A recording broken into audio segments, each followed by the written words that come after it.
So recently, I started working this construction job with this one guy from my town. And basically, one morning we're driving to work.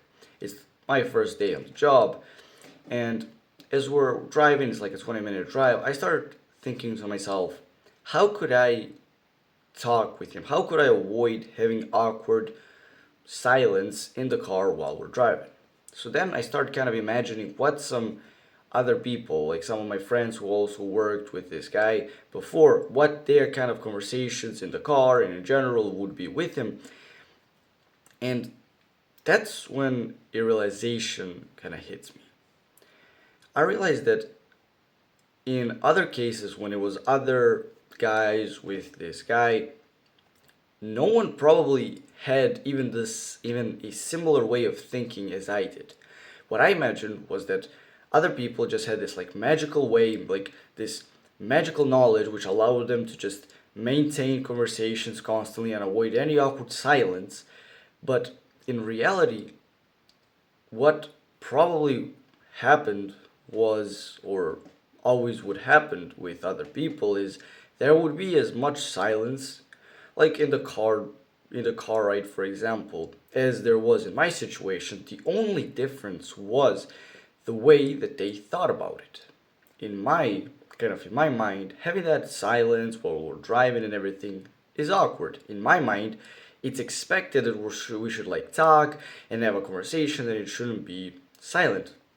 But then imagine, for example, what this guy who's sitting in the car with me, was like in his 50s, thinks.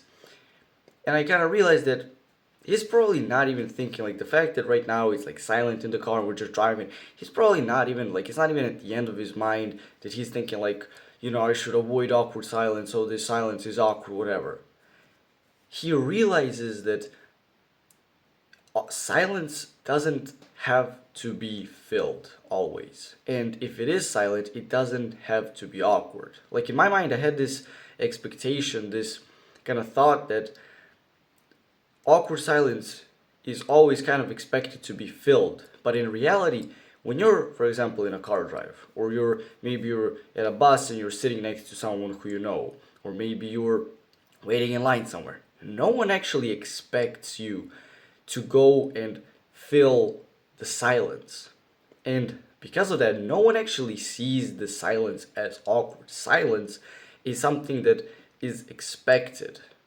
So the next time you're in this situation where maybe you're at a car ride with someone, and you find yourself thinking that you should fill the silence with something because the silence is awkward, just remember that no one apart from yourself in this situation really is expecting you to fill that silence. Everyone comes in with this expectation that, yeah, there will be silence. Like, no one expects you to be the super interesting person who can just keep up a conversation for like 2 hours straight without stopping, and it's always interesting to be around. Silence is expected, and it doesn't have to be awkward. Another thing that really made me realize was, I had a few months ago, I went to this with this like basically I went with my dad to like a different town. It was like a 2 hour drive, and I remember thinking, out of those 2 hours, maybe 10-15 minutes were spent in conversation. Me talking with my dad or whatever. The rest of it was just kind of us driving in silence, listening to the music on the radio and whatnot. And I realized that that entire drive was not awkward at all. Even though it was 90% of it was silent, it was not awkward. And the reason it was not awkward was because in my mind, wasn't seeing it as awkward. I wasn't trying to fill it with noise and with talking, but I didn't see it as awkward at all. I didn't even think about it. That's what I realized, that if you want to never experience awkward silence again, it's not about learning some magical way that you can keep up a conversation going for hours on end with any person, anywhere, at any time.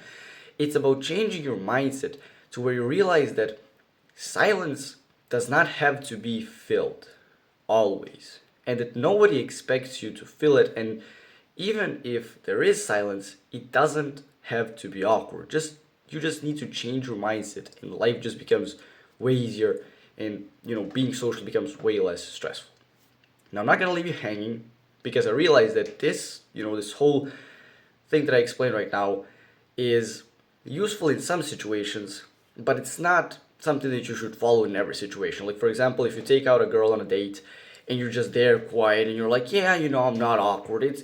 Yeah, it's silence, but I'm not feeling awkward at all. Like, it doesn't work in that situation. Sometimes you do need to keep a conversation going because you can't just like sit in silence. Going on like a first date with a girl is like a great example of this, where you can't just go there and just sit back in your chair and just be like, yeah, we're not talking about anything, but I'm not feeling awkward. No one expects me to feel the silence, because in that situation, it is kind of expected to, that you feel the silence and you keep the conversation going. So I'm gonna give you a few tips which really helped me, you know, kind of learn to extend conversations, start new conversations, and generally, it made awkward silences or even silences a lot less prevalent in my conversations when I really tried using these tips. So one, the first tip that I can give you is what I call, or what might be universally called, jump off points in conversations.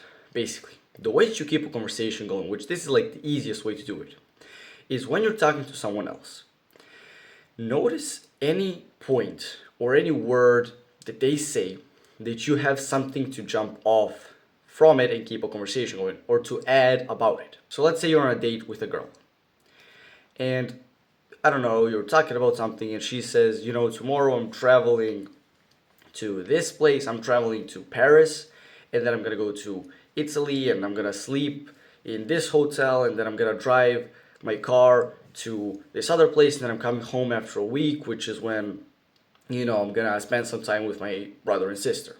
Now, in that conversation, you could add something about Paris. You could add something about traveling. You could add something about siblings. You could add something about the the car, or the next week when she's coming back. You find points that you can jump off of. And another way to also that you can use this, which is another mindset I want you to adopt, is that whenever you are asked a question, a simple like start off question like, how's your day going? Or where are you from? Never answer them with like a simple answer, one word answer. Like, if they ask you, how's your day going? Never say like good. Say like, it's actually pretty good. Today I woke up at this time and then I actually went, and I went to this place with my friend, and we went for a drive, and then I went, fixed up my car at the mechanic and whatnot. You add a few things, right, to your answer that the other person can jump off. If they ask you like, where are you from? You don't just say, oh, I'm from fucking Texas. You say, oh, I actually lived in New York when I was little, but then we moved to this place, and then we ended up kind of traveling around the world. I went to Europe a few times, but now I'm living in this place, and I find it pretty comfortable in this place. I quite like the people, and I really like this town. Now, the other person has a bunch of points that they can jump off of, and then just keep the conversation flowing. So, one thing to keep in mind is that when you ask another person a question and they start talking about something, just notice any word or any point or anything that you can add something onto in their sentence, and then just add onto it, and that's how you keep a conversation going. Another good one, which is almost like a cheat code, is if a conversation ever comes to kind of like a dead stop, like an end, and it dies off, one thing you can do is to literally just repeat what they said. So, for example, you ask them, "Do you do any sports?" And they say, "Yeah, I play football for this team." You can kind of, is like, this sounds super dumb, but you can kind of just say, "Oh, so you play football for this team," and then they'll just get them to keep going. Literally, but just you repeating the thing that they said, they'll just get them to keep going. Because they'll be like, "Hey, I play for this team." You'll be like, "Oh, so you play for that team?" And then they'll be like, "Oh yeah, I've been playing for a few months here and there. We went to this match and we won, and we whatever."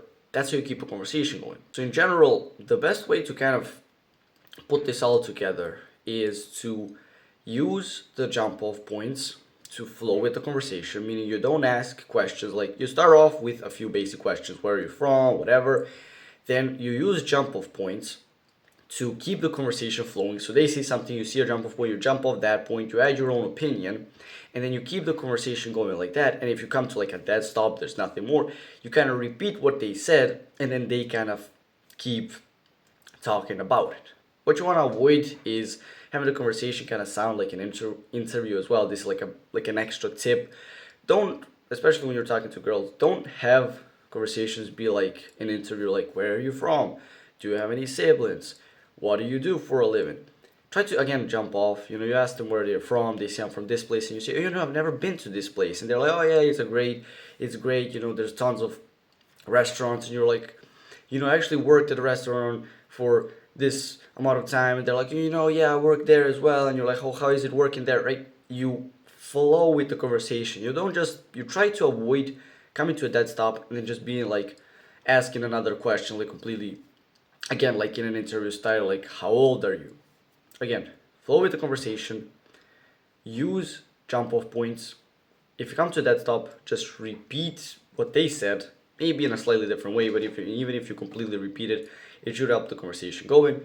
And just keep in your mind that in most situations, silence isn't really awkward. You're the only one who thinks it is. It's only awkward because you think it's awkward.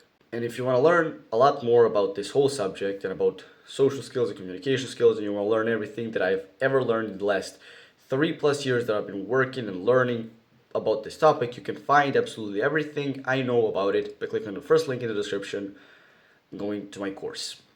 If you found this video helpful, you can click on watch this video, click on the subscribe button, and do the work.